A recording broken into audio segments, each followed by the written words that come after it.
1697. ஆணாயினும் பெண்ணாயினும் நம்பிக்கையாளராக இருந்து யார் நற்செயலை செய்தாலும் நிச்சயமாக நாம் அவருடைய மனமிக்க தூய வாழ்க்கையில் வாழச் செய்வோம்.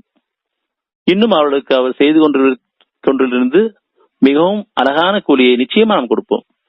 இறைவனுடைய வாக்கு எல்லாம் உறுதியானது. வாக்குறுதினு சொல்லும்போது அவருடைய வாக்கு எல்லாம் உறுதியானது.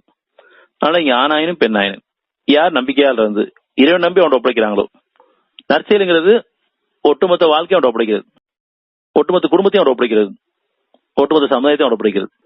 இதுக்கு மேலே நல்லா செய்கிறது. இது சரணாகதின்னு அர்த்தம்.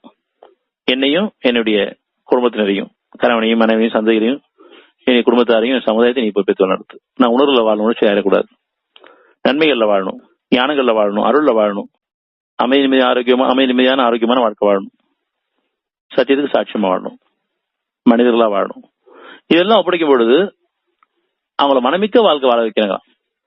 இறைவன் உதவி சமீபமா தான் இருக்குது, நம்ம தூரமாயிடக்கூடாது.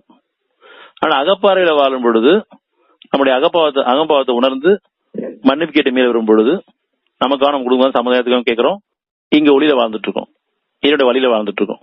அதன் காரணமாக சுகத்துக்கு மேல சுகமான வாழ்க்கை. புறப்பால வாழும் பொழுது நம்ம புறத்தை பார்த்து மற்றவங்கிட்ட புறம் பேசிட்டு இருப்போம். இங்க இருளுடைய வாழ்க்கை. இப்ப நமக்கு ஒளியுடைய வாழ்க்கை வேணுமா, இருளுடைய வாழ்க்கை வேணுமா?